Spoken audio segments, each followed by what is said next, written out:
मनाली के सोलंग नाला में इन दिनों हजारों की संख्या में रोजाना पर्यटक पहुंच रहे हैं। यहां पहुंचकर दर्शन करना वो नहीं भूलते हैं अंजनी महादेव का। और अंजनी महादेव के दर्शन के लिए रोजाना सैकड़ों की संख्या में लोग पहुंच रहे हैं। आपको बता दें कि इस स्थान की खोज श्री श्री 1008 संत शिरोमणि गुरु प्रकाश पुरी जी महाराज के द्वारा की गई। उन्होंने यहाँ ध्यान लगाया और उसके बाद जब लोगों ने पूछा कि यहाँ ऐसा क्या है तो उन्होंने कहा कि यह महादेव का शिवलिंग है जिसकी पूजा अर्चना करनी चाहिए। तभी से लेकर ये लोगों के नज़र में आया स्थान। उसके बाद यहाँ हर साल लोग भारी संख्या में पहुँचते हैं। हालांकि इस स्थान पर फोटोग्राफी और वीडियोग्राफी के लिए अभी बंद किया गया है और उसका कारण बताया जा रहा है कि लोग काफ़ी आगे तक पहुंच जाते थे शिवलिंग तक, और जिसके कारण अब ये फैसला लिया गया है कि यहाँ फ़ोटोग्राफ़ी और वीडियोग्राफी नहीं होगी। और शिवलिंग तक जाने पर भी लोगों का प्रतिबंध है, लेकिन कुछ दूरी से ही लोग दर्शन कर पाते हैं। आपको बता दें कि यहाँ पहुँचने पर लोगों की व्यवस्था के लिए प्रसाद तमाम चीज़ें उपलब्ध रहती है और यहाँ हर साल काफ़ी संख्या में लोग पहुँचते हैं अंजनी महादेव के दर्शन करने के लिए। वर्ष भर यहाँ दर्शन किए जा सकते हैं। सर्दी में बताया जाता है कि जो महादेव की शिवलिंग है वो बर्फ़ से काफ़ी ढक जाती है और उसके दर्शन करने के लिए लोग यहाँ बर्फ़ में भी पहुँचते हैं। और ख़ास बात है कि जब बर्फ़ के बीच लोग यहाँ पहुँचते हैं तो कम से कम 100 मीटर उन्हें नंगा पाँव चलना पड़ता है और उस ठंड में भी वो बीमार नहीं होते। ये भगवान भोलेनाथ का चमत्कार ही है। गुरुजी, जानना चाहेंगे, अगर हिमाचल प्रदेश कुल्लू लोग आते हैं घूमने और मनाली पहुंचते हैं, उसके बाद अगर यहाँ आना चाहते हैं तो वर्ष भर कितना समय रहता है यहाँ पहुंचने के लिए? साल में लगभग ये सारा साल खुला ही रहता है। खाली बर्फ़ के टाइम जो जनवरी महीने में बंद होता है और बरसात के टाइम थोड़ा दिक्कत आती है। बाकी अमूमन यहाँ पर जो श्रद्धालु पहुँच सकते हैं। यहाँ पर जो है संत शिरोमणि बाबा प्रकाशपुरी महाराज भ्रमण करते हुए सन 1999 में आए थे, तो यहाँ पर जो बर्फ का शिवलिंग बना हुआ था, तो शिवलिंग को देखकर जो है कुछ भक्तों ने पूछा है बाबा जी ये क्या दृश्य है। तब उन्होंने अपनी आत्म दृष्टि से देखकर बताया यहाँ पर जो है अंजनी माता ने तप किया हुआ है और जो हनुमान जी पैदा हुआ है वो वरदान यहाँ पर शंकर भगवान जी ने दिया हुआ है। तो यहाँ पर जो है बर्फ़ के टाइम जो है 2.5 महीने के लिए जो है बर्फ़ का शिवलिंग बनता है। उसकी अमूमन हाइट जो है 20 फुट होती है और इस जगह का जो भी जीर्णोद्वार है वो सब बाबा जी के द्वारा किया हुआ है। अगर यहाँ तक पहुँचना होगा तो कैसे? आपने रास्ते में देखा कि स्कूटर भी लगे हैं, घोड़े भी लगे हैं, तो कैसे लोग पहुँच सकते हैं यहाँ? जी, माउंटेन बाइक के ऊपर भी आ सकते हैं, घोड़े के ऊपर भी आ सकते हैं और पैदल भी आ सकते हैं। और बात करें यहाँ पूजा अर्चना की तो कैसा दिन भर कैसा रहता है? सुबह शाम पूजा किस तरह से होती है, क्या कुछ उसका रहता है? दोनों टाइम ऊपर आरती होती है जी, और यहाँ माता के मंदिर में आरती होती है, इधर आरती होती है, ऊपर बाबा जी का धुआं है, उधर भी जोत जलाते हैं, धुआं चेतन करते हैं। जो अब से पहले यहाँ टूरिस्ट आते थे वो आगे तक जाते थे, लेकिन अब बाड़बंदी हो गई है, क्या कारण रहा, क्यों रोका जा रहा है कुछ?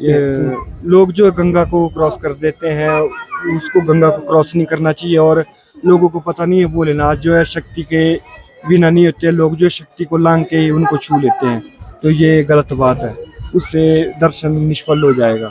हिमाचल प्रदेश की बात करें तो बहुत सी भजन की टोलियां भी यहाँ पहुँचती है जो भजन कीर्तन करते हैं, तो उनके लिए क्या व्यवस्था रहती है? वो आए किस तरह, उनका बैठने का रहता है यहाँ की, यहाँ के वो भजन करें, महादेव की स्तुति करें, कैसा रहता है? सबके लिए ये खीर प्रसाद की व्यवस्था होती है और एक बहुत बड़ा हॉल है, उसमें 200-300 आदमी बैठ के अपना भजन कीर्तन कर सकते हैं आराम से। और शिवरात्रि के दिन बहुत ही ज़्यादा पब्लिक आती है, कम से कम 5-6 हज़ार आदमी अमूमन।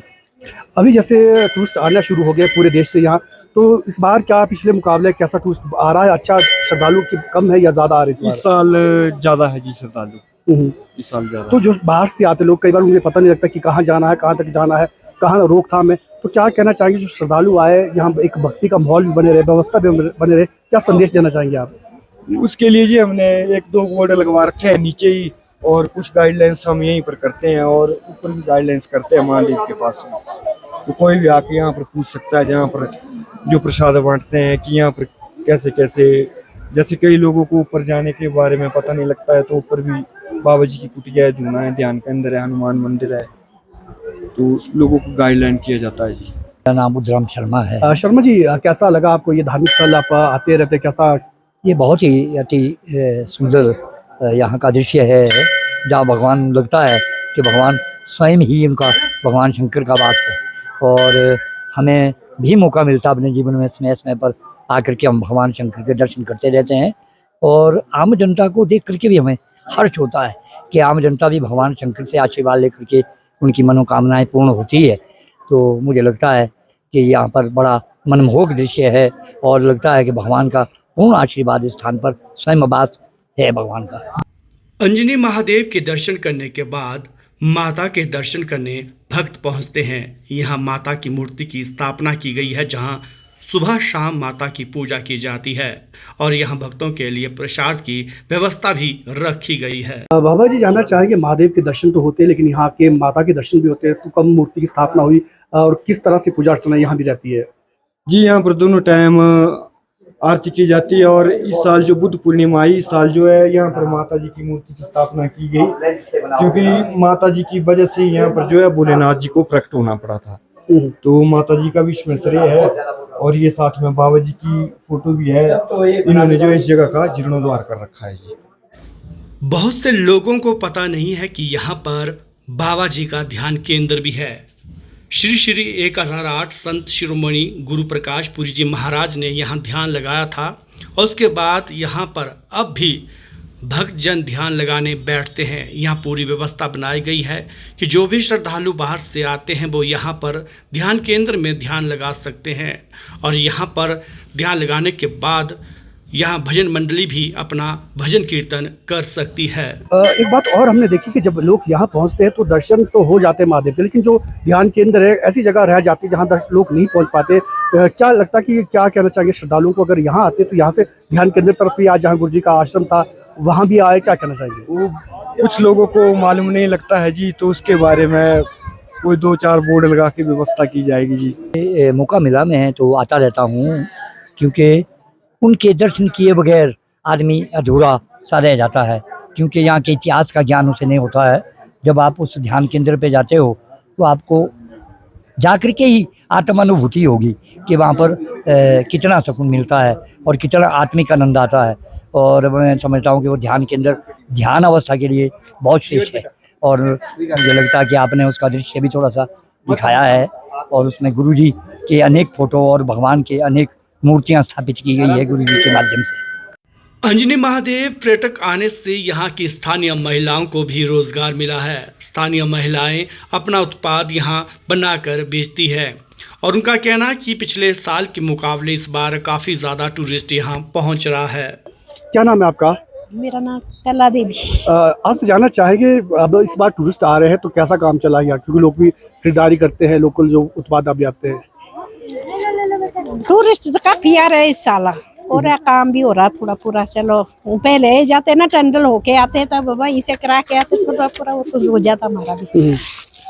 तो सुबह से शाम कब तक बैठते, कितना टाइम? 5 बजे तक बैठते, 9 बजे से 5 बजे तक, तब होता हमारा खुद काम। सवेरे भी होता है खेती बाड़ी का। तो अभी बताएंगे क्या कुछ है आपके पास इसमें? जैसे हमारे पास है मफलर, कैप है, सॉक्स है, क्या नाम है, टोपी है, दूसरी टोपी, अब कनपट्टी, हेयरबैंड वगैरह सारे।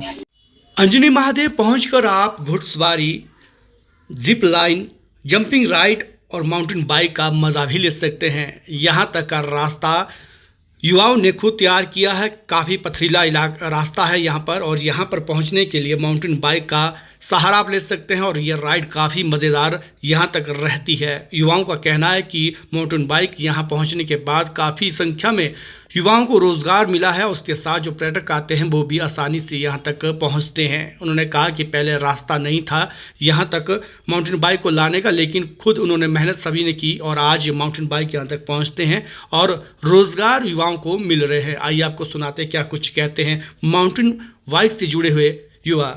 नाम? दिला ठाकुर। ठाकुर, जानना चाहेंगे आपसे, टूरिस्ट आ रहा है यहाँ अंजनी महादेव दर्शन के लिए, तो किस तरह का रहता है? एक श्रद्धालु भी आ रहे हैं लेकिन थोड़ा फन भी चाहते हैं, टूरिस्ट जो बाहर से आते हैं, दोनों चीज़ें एक साथ देखने को मिल रही है। हाँ जी, हाँ जी, ज़्यादा से ज़्यादा लोग आए यहाँ। अंजनी महादेव बहुत फेमस हो रहा है आजकल।